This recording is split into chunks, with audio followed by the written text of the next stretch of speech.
Amados, junto com outras igrejas batistas, não só batistas, mas principalmente batistas, nós fizemos uma parceria de estar pregando o mesmo tema.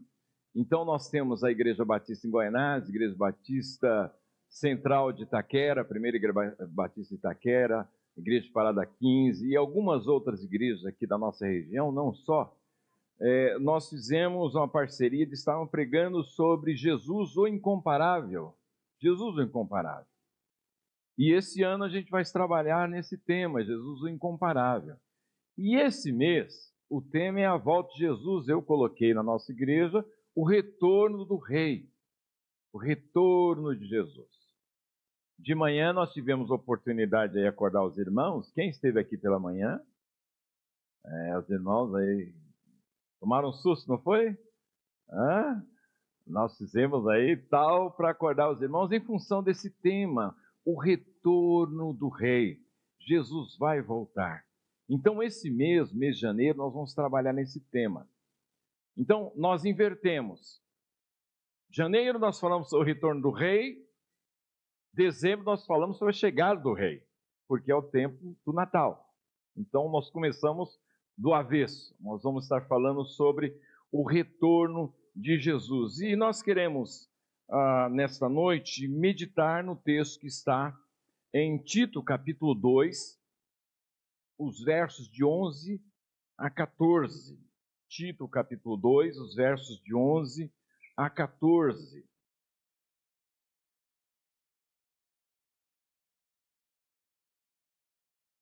Tito, capítulo 2, os versos de 11 a 14. Encontraram aí? Os irmãos da Bíblia é mais difícil. O pessoal do celular aí já chegou faz tempo. Antes de falar, já estava com o texto aberto já. Tá? Mas nada se compara à leitura da Bíblia. Tá? O celular tem lá as suas dificuldades por causa das distrações, né? O texto bíblico você pode anotar, nem sempre é possível no celular. Mas, enfim, Tito capítulo 2, os versos de 11 a 14, diz o texto assim: porquanto a graça de Deus se manifestou salvadora a todos os homens, educando-nos para que, renegados a impiedade e as paixões mundanas, vivamos no presente século sensata, justa e piedosamente, aguardando a bendita esperança e a manifestação da glória do nosso grande Deus e Salvador Cristo Jesus, o qual a si mesmo se deu por nós, a fim de remir-nos de toda iniquidade e purificar para si mesmo um povo exclusivamente seu, zeloso de boas obras. Dize estas coisas, exorte e repreende também com toda autoridade, ninguém te despreze. Esta palavra foi escrita a Tito, um jovem pastor, discípulo do apóstolo Paulo. Paulo está orientando Tito como deveria ser o procedimento dele em função dos desafios de cuidar de gente, pastorear pessoas. E de fato é um grande desafio. Somos limitados, somos profundamente fracos para lidar com essa questão de lidar com gente. Precisamos tanto da orientação de Deus como a dependência dele para termos sucesso nessa empreitada, em cuidar de gente. Pessoas, gente é um ponto de interrogação, verdade ou não é? Muito mais fácil trabalhar com coisas, né? Porque se trabalha na linha de produção é tudo fácil. Mas trabalhar com gente, as pessoas são tão diferentes. As pessoas reagem de tantas maneiras. Algo que para alguém sorri, o outro se entristece, o outro fica nervoso. Você já reparou como as pessoas reagem? Lidar com o ser humano é um ponto de interrogação, não é uma ciência exata. Então, Paulo escreve a Tito, orientando aquele jovem pastor, qual deveria ser a postura dele em lidar com várias pessoas diferentes e faixa etárias diferentes da igreja do Senhor. Por isso, no verso número 15, ele diz essas coisas, exorta e repreende. Né? Exorta e repreende também com toda a autoridade, e ninguém te despreze. Então, quando a gente lê um texto como esse, a gente tem que tomar esse devido cuidado para não desprezar. Porque a nossa inclinação é ficar julgando o rótulo e se esquece de ouvir Deus. O rótulo vai ter limitações, dificuldades.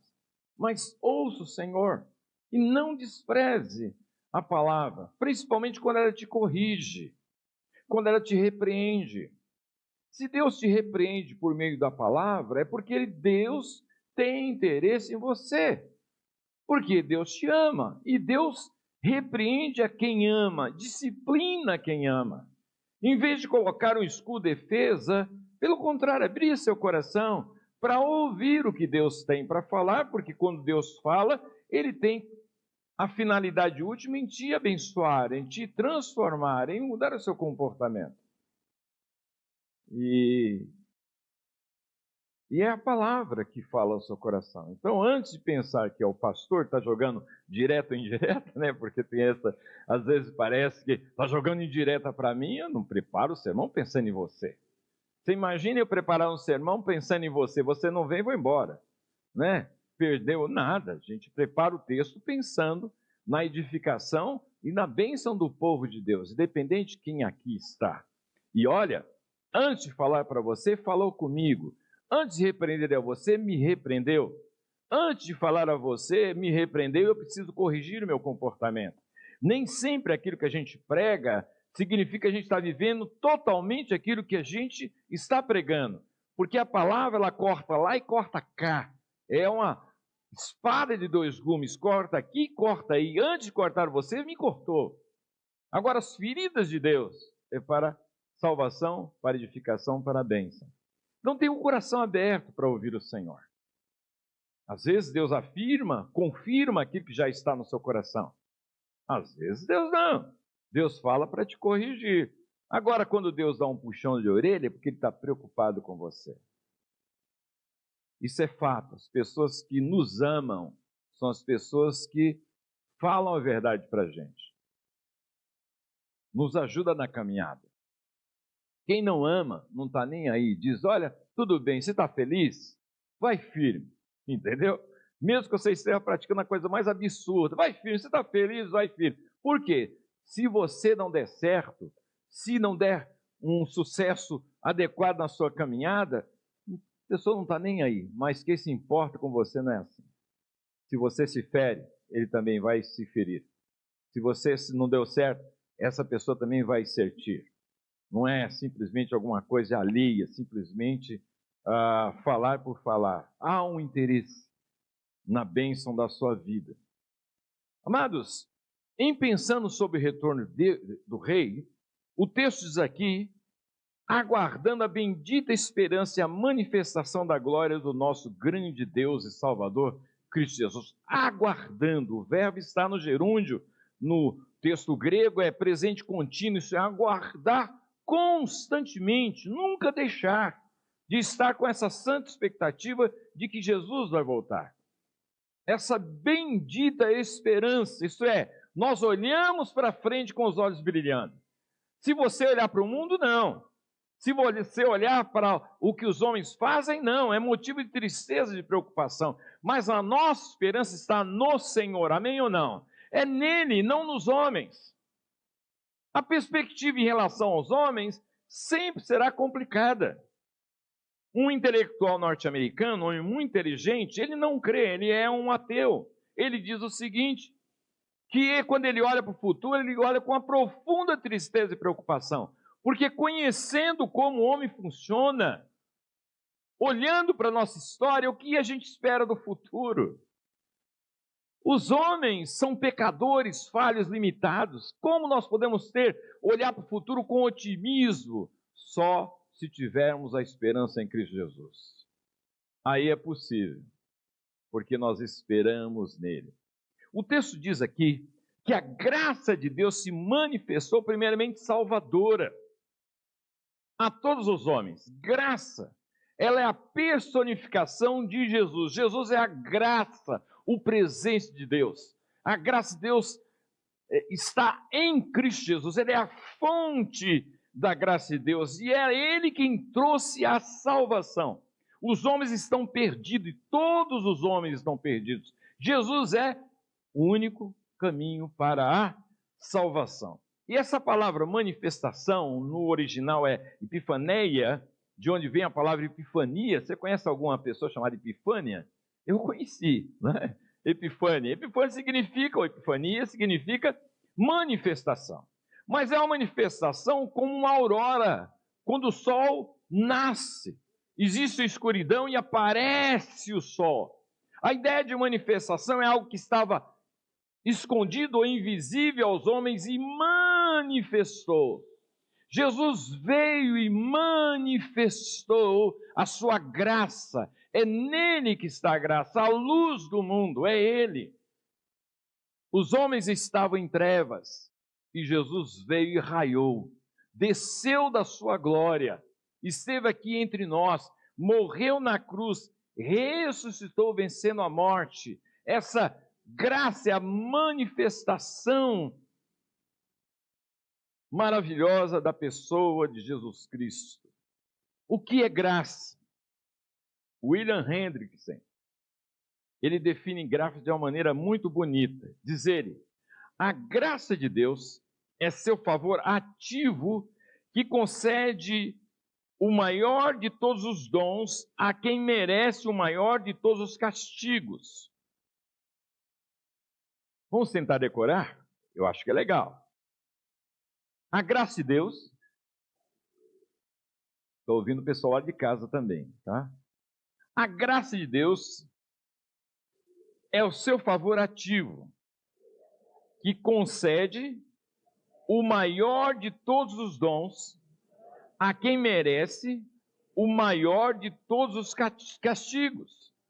O que nós merecíamos, condenação. E Deus nos deu salvação. O que merecíamos é inferno, Deus nos deu o céu. Quem é o céu? Jesus Cristo. Onde Ele habita, ali é o céu. Ele habita no seu coração? Então você já tem um gostinho do céu. Você já tem uma paz que excede todo entendimento. Você já tem uma alegria que ninguém pode roubar. É essa paz, essa é Jesus em nós, o maior presente, essa graça que nós recebemos por meio de Jesus Cristo. Essa graça brilhou, se manifestou. E se você pegar o texto, você vai ver que essa palavra aparece no versículo 11, no versículo 13. Ele manifestou a graça para salvar e um dia ele irá voltar para buscar o seu povo. Ele há de se manifestar. E a Bíblia diz que todo olho e toda língua, que Jesus é o Senhor. Amados, esse povo que aguarda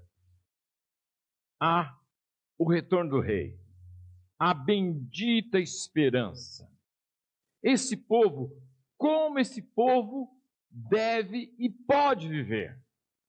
Pode e deve viver. A bendita esperança é essa expectativa confiante. Jesus há de voltar para buscar o seu povo, que ele comprou pelo seu sangue. Esse povo pertence a ele. Ele vai vir buscar esse povo. Como vive esse povo? Presta atenção, há uma palavra aqui, irmãos, que diz aqui: vivamos no presente século, diz o texto aí, no verso número 12. Vivamos, isso é para viver, não é se ausentar da vida. Como nós vivemos? Qual deve ser o estilo de vida desse povo que aguarda o retorno do Rei? Primeira coisa, esse povo que aguarda o retorno do Rei aprendeu a dizer não ao pecado. O texto diz aqui que essa graça de Deus se manifestou trazendo salvação. E essa salvação, em um primeiro momento, é libertação do poder do pecado. O texto diz aí no verso 14, remir-nos é comprar-nos, libertar-nos de toda a iniquidade. Essa graça de Deus, ela é libertadora. Isso que Jesus fez na cruz por nós é para nos libertar de toda a iniquidade. Tudo aquilo que desagrada a Deus, tudo aquilo que nós fazemos ou fizemos, éramos escravos do pecado, mas a graça de Deus nos liberta, não somos mais escravos do pecado. E conhecereis a verdade? Vos libertará. Nós não somos mais escravos do pecado. Nós não somos mais escravos. O sangue nos libertou, Jesus nos libertou. Mas essa graça não é só libertadora, ela é educadora. Diz o texto aqui, essa graça nos educa, nos ensina, nos instrui a dizer não ao pecado. Olha para o teu irmão e diz assim, a graça de Deus, ela nos ensina a dizer não ao pecado. Não ao pecado. Nos dá essa habilidade para dizer não ao pecado. A palavra instrui, Paulo poderia usar a palavra didáskalo, que é uma palavra sobre ensino. Ele usa a palavra paideia, que significa aquele pai que está conduzindo o seu filho de maneira carinhosa a andar. Essa graça nos habilita a caminhar em santidade e a dizer não ao pecado. Não ao pecado. É só na escola da graça de Jesus que aprendemos essa matéria. Dizer não ao pecado. Você só vai aprender isso por meio de Jesus Cristo, a dizer não ao pecado, tudo aquilo que desagrada a Deus. Porque como nós somos pecadores, o que desagrada a Deus agrada ao nosso coração pecador. Quando temos esse encontro com Jesus, Jesus muda a disposição do nosso coração. Nós compreendemos que por meio de Cristo, nós somos libertos. E aí essa graça nos educa, nos instrui, nos habilita a dizer não ao pecado, a renunciar o pecado. A dizer não ao pecado. Nos equipa a termos essa habilidade para dizer não ao pecado, e diz o texto, também essas paixões mundanas, está aí no verso 12. Paixões mundanas. Diz Crisóstomo, um dos pais da igreja, que as coisas mundanas são aquelas que não vão junto conosco ao céu, mas sim que se dissolve nesse mundo. Isso é, essas coisas do aqui e agora. Amados, não tem nada de errado você ter prazer num jogo de futebol. Você ter a alegria de um passeio. Deus te dá a oportunidade, puxa, aproveita. Não seja um mal-humorado, um estraga-ambiente. Você já viu gente assim? Às vezes está tudo jóia, ele chegou e estragou tudo, e começa a reclamar. Tem gente que é chata. Tem gente que ele é azedo, ele vai ser azedo sempre. Independente do lugar.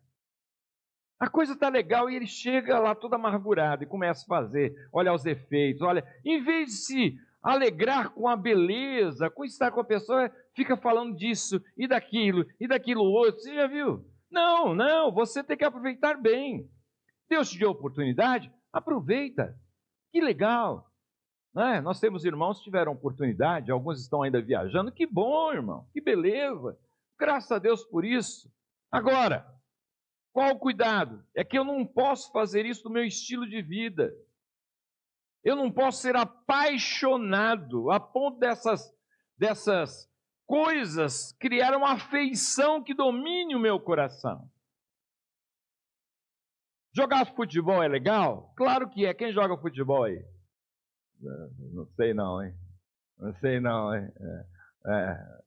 Aí eu pergunto, se você faz jogar futebol, não é?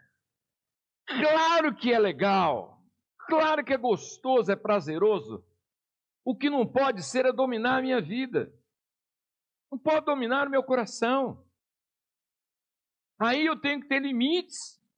Eu tenho que dizer não quando isso está tomando volume na minha vida, que está tomando a minha afeição do relevante, do importante, do saudável, tomando lugar do Senhor. Aí eu preciso renunciar. Eu contei aqui para os irmãos. Eu tomava conta de um ponto de pregação da Igreja Batista da Penha. Eu era seminarista. Hoje tem uma igreja, graças a Deus, fruto do começo do trabalho. Eu e Dona Sandra. Faz um bom tempo. Eu era solteiro, quer dizer, essa semana agora nós fazemos 44 anos de casado. Então faz tempo, né? E eu era seminarista e cuidava de um ponto de pregação. E no dia de sábado, de manhã, tinha um jogo de futebol. E eu ia jogar futebol. Chegava em casa, tomava um banho daquele jeito e ia para o ponto de pregação. Eu comecei a ver que estava errado. Por quê? Eu deveria estar dominando essa paixão. Por quê, irmãos? Eu deveria estar lendo Bíblia, pensando nos irmãos, me preparando, porque à tarde estaria cuidando de uma pessoa. Eu estava deixando uma paixão dominar o meu coração. Não tem nada de errado, meu querido, o seu jogo de futebol, a questão toda é quando está tomando lugar que não deve estar no lugar. Aí é paixão mundana. É algo que vai ficar, que está tomando um volume na minha alma e no meu coração, que não deve. Eu sempre tenho que avaliar o meu coração. Sempre, irmãos. Nós começamos, se a gente tomar cuidado, a gente começa a ter essas paixões dominando a nossa vida e precisamos tomar o devido cuidado. Então, o texto diz que esse povo que espera o retorno do rei tem essa bênção, essa habilidade de dizer não ao pecado, renunciar ao pecado e também às paixões. Quando coisas boas são boas, mas estão prejudicando a minha caminhada cristã. O outro está praticando, tudo bem, ele é ele, eu sou eu. Ele sabe lidar com isso, eu não sei. Está me prejudicando. Se está me prejudicando, eu devo aprender a dizer não. Não. Renunciar às paixões mundanas. Então, esse povo de Deus, aliás, esse povo que aguarda o retorno do rei, aprendeu a dizer não ao pecado. Olha para o teu irmão e diga assim: não ao pecado, irmão. Diga não. Não ao pecado. Não às paixões que estão dominando o coração. Segundo, esse povo que aguarda o retorno de Deus, ou do rei, é um povo equilibrado. Olha o que o texto diz. O texto diz: vivamos no presente século sensata. Isso está na Revista Atualizada, também na NVI. A Bíblia Linguagem hoje traduz vida prudente. A Revista Corrigida, também a versão atualizada do século XXI, traz: vivamos nesse mundo de maneira sóbria. A Bíblia Viva diz: para uma vida correta no temor de Deus. A Nova Versão Transformadora traz: devemos viver com sabedoria. É a mesma palavra que é traduzida de maneira diferente, mas que se complementam.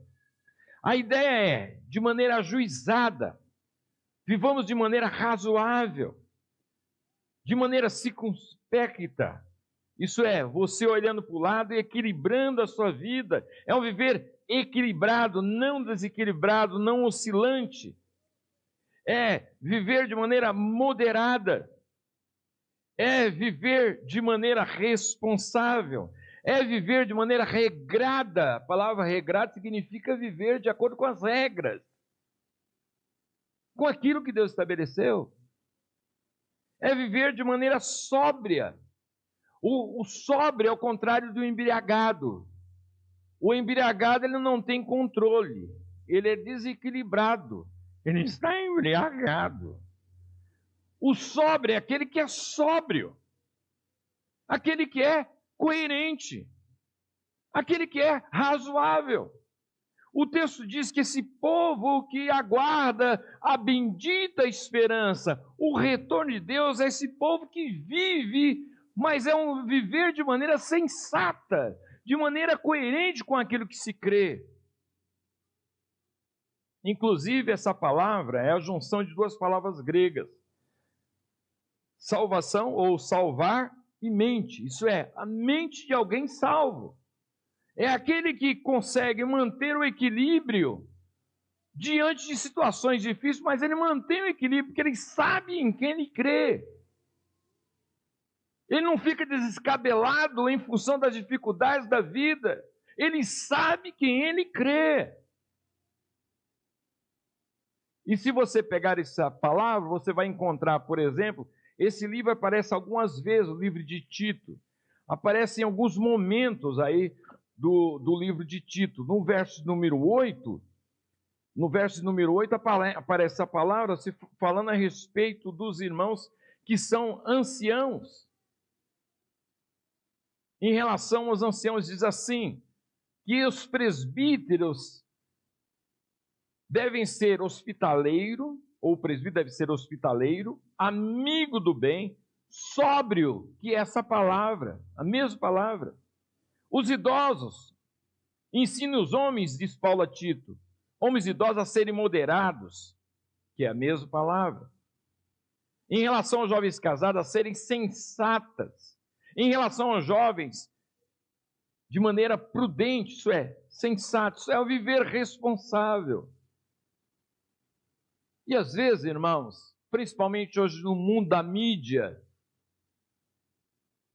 a igreja evangélica às vezes é motivo de chacota. Mas com razão, por causa do procedimento profundamente insensato. Se projeta algumas posturas em culto, por exemplo, que uma insensatez, um frenesi. Aí dizem que a igreja batista, a igreja fria, vai ser mesmo, vai ser freezer, vai ser geladeira mesmo. Se for para esse negócio de pirueta, pular, cambalhota, vai ser mesmo. Porque é muita insensatez, é muita maneira imprudente de se comportar.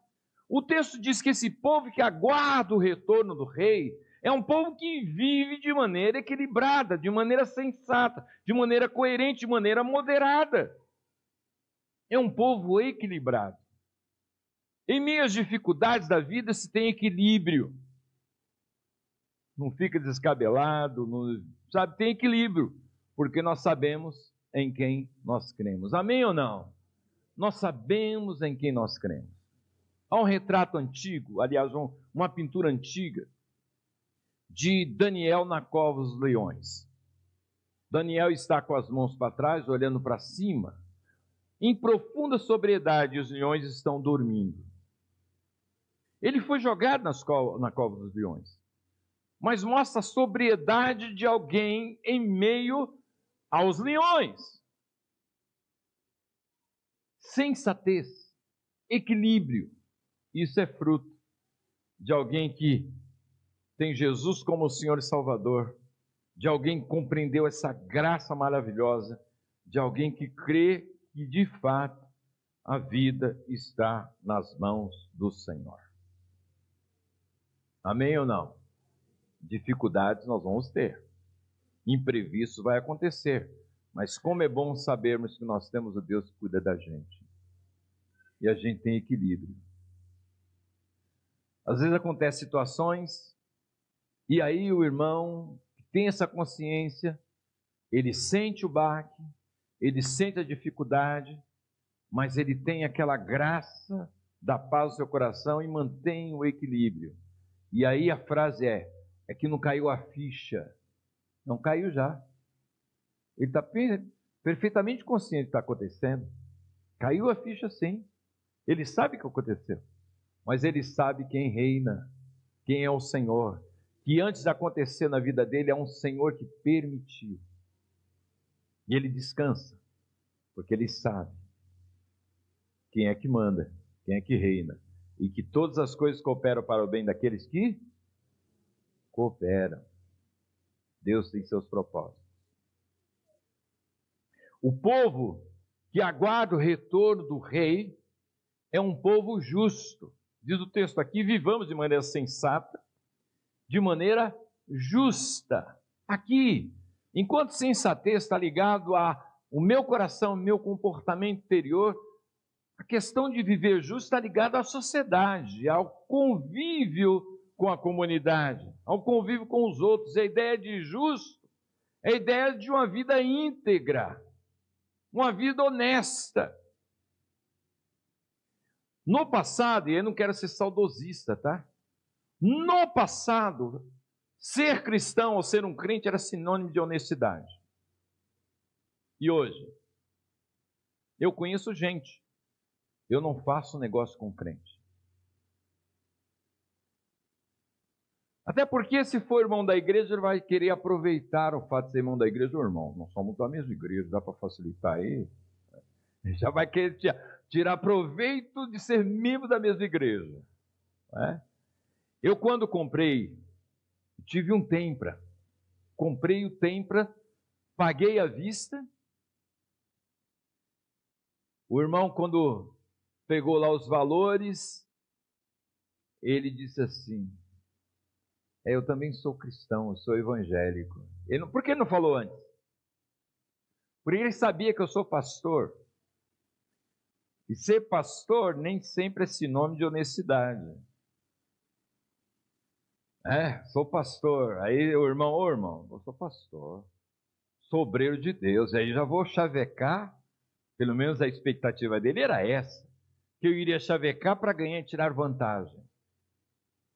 O texto diz aqui que esse povo que aguarda o retorno do rei é um povo que vive de maneira íntegra, honesta, de maneira justa.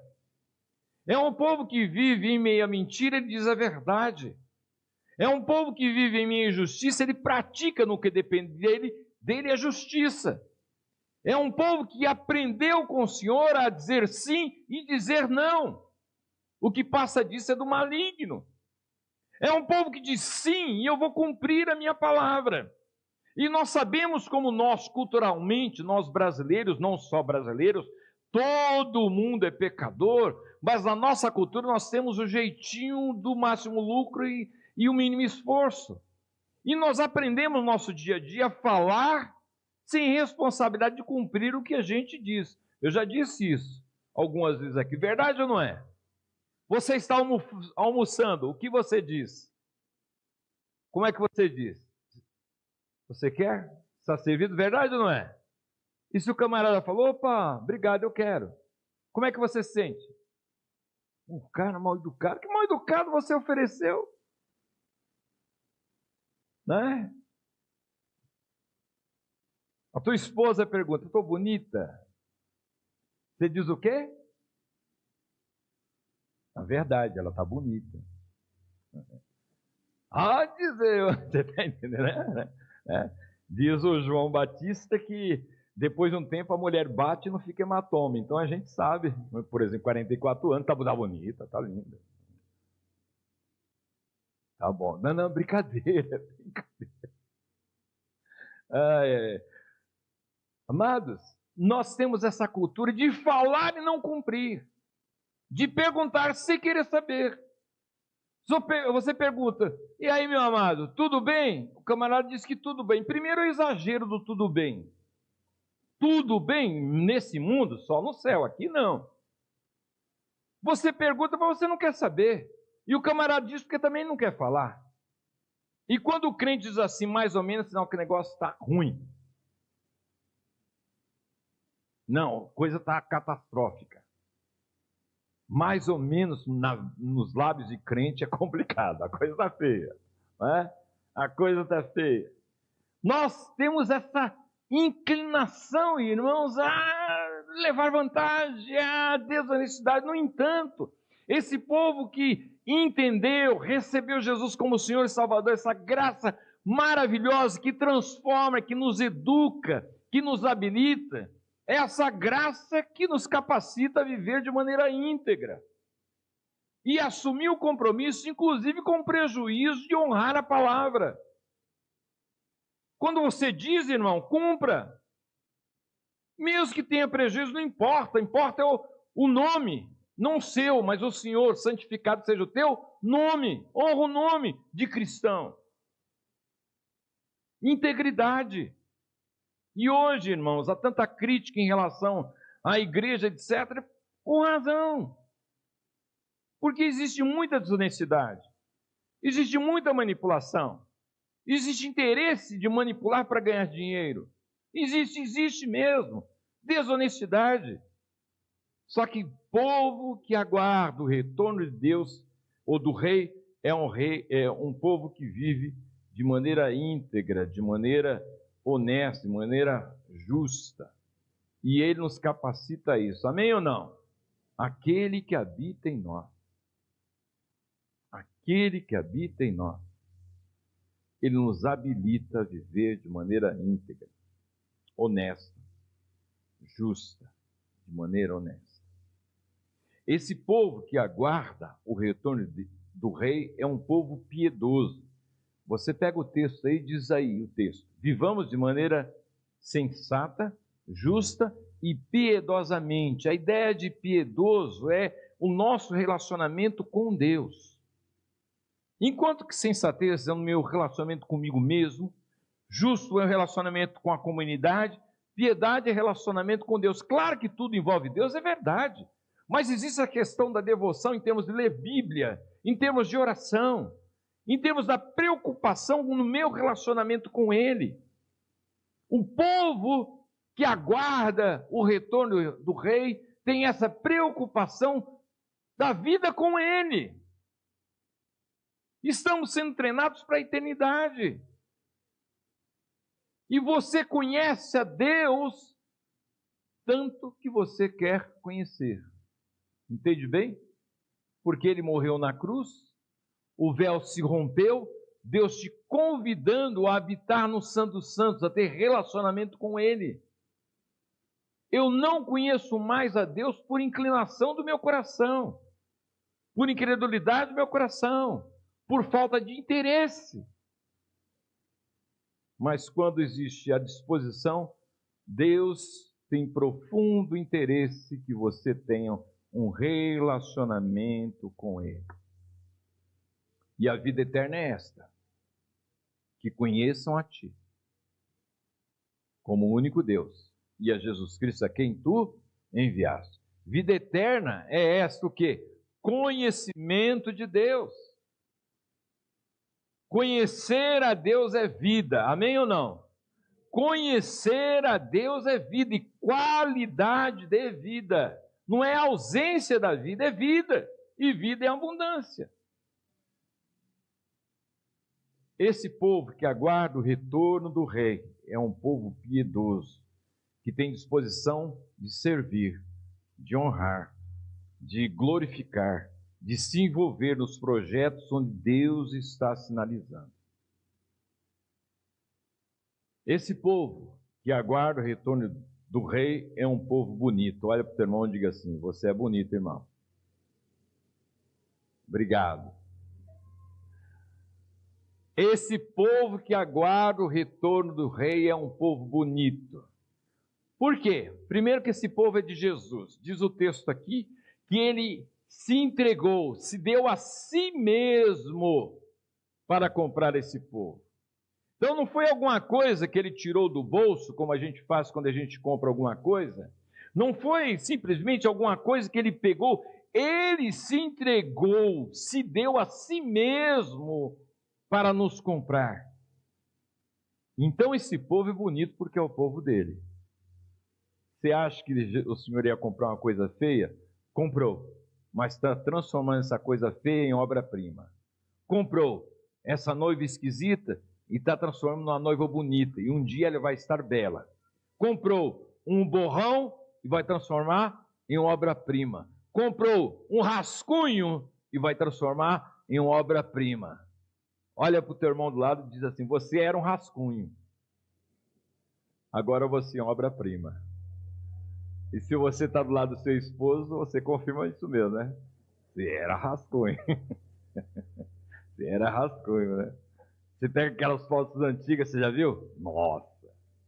Você olha lá e fala: ixi, como Deus foi bondoso comigo, né? Escolheu uma esposa para mim. Só Deus mesmo. Eu era um rascunho, mas agora eu não sou. O Senhor está transformando. Não somos plenamente belos, não, mas existe a semente. Esse povo é um povo bonito porque é do Senhor. Esse povo, ele comprou. Mas esse povo é bonito por causa do estilo de vida desse povo. Olha o que diz o texto aí. Esse povo é um povo zeloso de boas obras. A palavra zelo significa um povo entusiasmado em praticar coisas boas. Esse povo, que é um povo livre, ele é livre para praticar coisas boas. Às vezes eu escuto algumas coisas, a gente nem entra em polêmica, porque a gente já é tão fraquinho em alguns argumentos, irmãos. O crente é livre para tomar uma cerveja. Para tomar uma cerveja precisa ser livre. No mundão já fazia isso. Que diferença faz? Achar que liberdade é praticar algo que é questionável. Liberdade é fazer coisas boas. É ser livre para fazer coisas boas. Entusiasmado para fazer coisas boas. Quando surge a oportunidade, meu irmão, tem entusiasmo, prazer e alegria em fazer coisas boas. Quando é para servir, sorria, isso é privilégio. Não faça corpo mole. Não despreze. Você conhece gente que, quando você vai pedir alguma coisa, você precisa fazer jejum e oração? Você vai para um monte. Quem conhece um monte aqui? Aí, os irmãos, estou vendo, irmão. Você conhece ali, né? Nunca fui, sou crente, batista. Não, sério, teve uma reunião aí que os pastores falaram tal a respeito desse lugar, que a prefeitura tem interesse em fazer um tour religioso, entre aspas, porque está querendo estimular a questão econômica de barracas e vendas, aquela coisa toda. E um pastor falou, todo mundo conhece, e eu estava participando da reunião, eu falei, não conheço, nunca estive lá. Eu sou um alienígena, né? Nunca estive lá. Mas sabe, tem gente que você precisa ir num monte mesmo, porque é difícil. Já tem cara de não tem disposição, não tem entusiasmo. O povo que aguarda o retorno do rei é um povo zeloso, isso é, tem prazer em coisas boas, se envolve com prazer. Se você tem oportunidade, irmão, isso é Deus que está te dando, tenha prazer em servir. E coisas do cotidiano. Eu disse hoje de manhã em minha classe, às vezes me preocupa quando algum irmão testemunha nas entrevistas para batismo, o irmão diz assim, pastor, Deus tem uma grande obra. E eu fico preocupado com esse negócio do grande obra. A grande obra é aquilo que Deus fez e está fazendo no seu coração. Amém ou não? É essa a maior que existe. As consequências disso, deixa Ele cuidar da sua vida. Porque às vezes a gente fica pensando que grande obra é uma coisa grandona, que um dia eu vou estar no estádio do Maracanã e todo o estádio olhando e tal, todo mundo assim arrepiado com o meu testemunho. Não, irmão, não é isso não. Você tem que viver o dia a dia, nessas coisas comuns da vida, de maneira diferente. É dando um bom testemunho no seu trabalho. É tratando bem as pessoas que estão à sua volta. É orar pelo seu patrão, em vez de reclamar, porque ele é chato. Você sabe por que ele é chato? Não é só porque ele é chato, quem sabe o que ele está vivendo, você sabe os bastidores dele? Por que ele está assim? Quando o irmão Gesiel esteve conosco no encontro de homens lá no Espaço Oasis, ele deu uma palavra muito preciosa.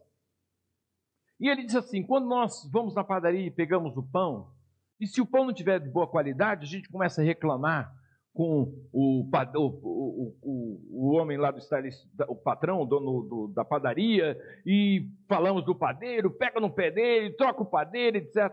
E ele disse, irmão, a gente deveria orar pelo padeiro. A gente não sabe o que o padeiro está passando. A nossa inclinação é já começar a reclamar, a gente nem sabe o que o outro está passando. E seria tão interessante a gente também ver o lado do outro. Esse povo que aguarda o retorno do rei é um povo zeloso de boas obras.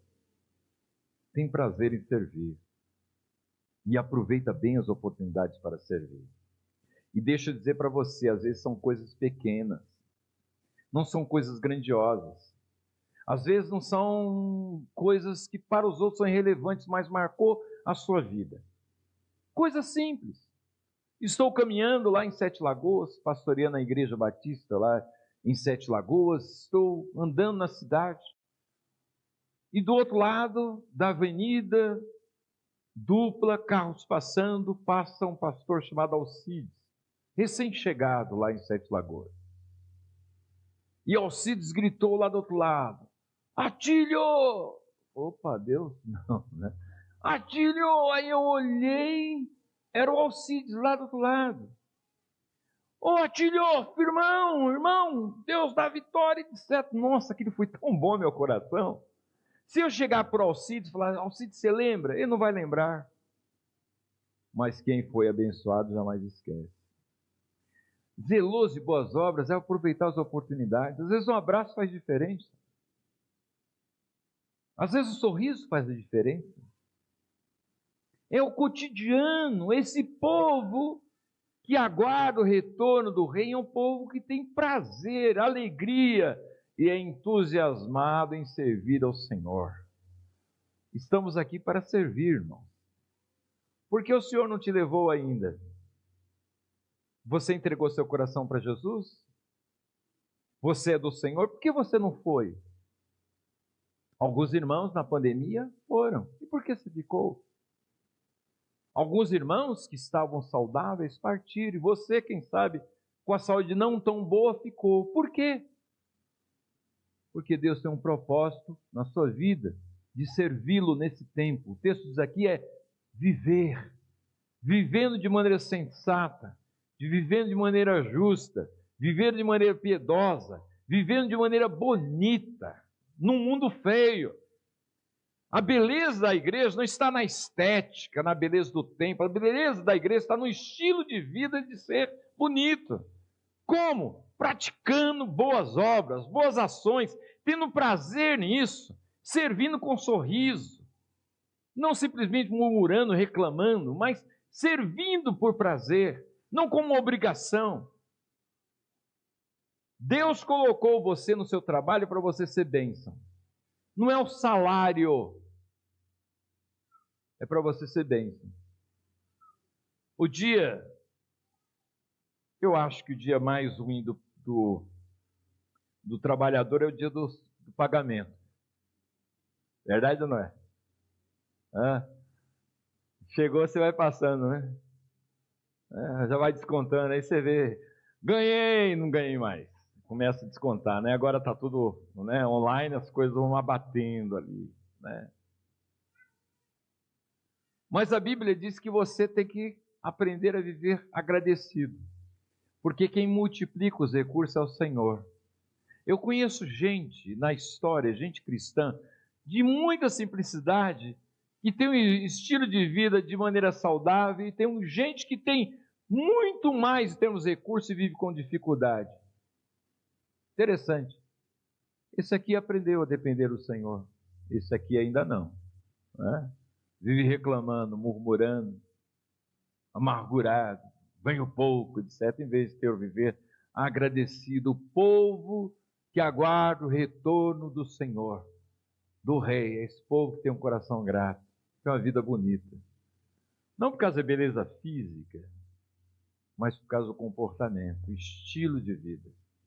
Entusiasmado em fazer coisas boas. Surgiu oportunidade, irmão? Sirva. Surgiu oportunidade? Puxa, faça. Deus tem os seus segredos em coisas tão, às vezes, que parecem relevantes, emboca em oportunidades de honrá-lo. O Senhor vai voltar. E é assim que nós devemos aguardar o Senhor. Dizendo não ao pecado. Vivendo de maneira sensata, de maneira justa, de maneira piedosa, de maneira bonita. Amém, amados? Vamos ficar em pé e vamos orar.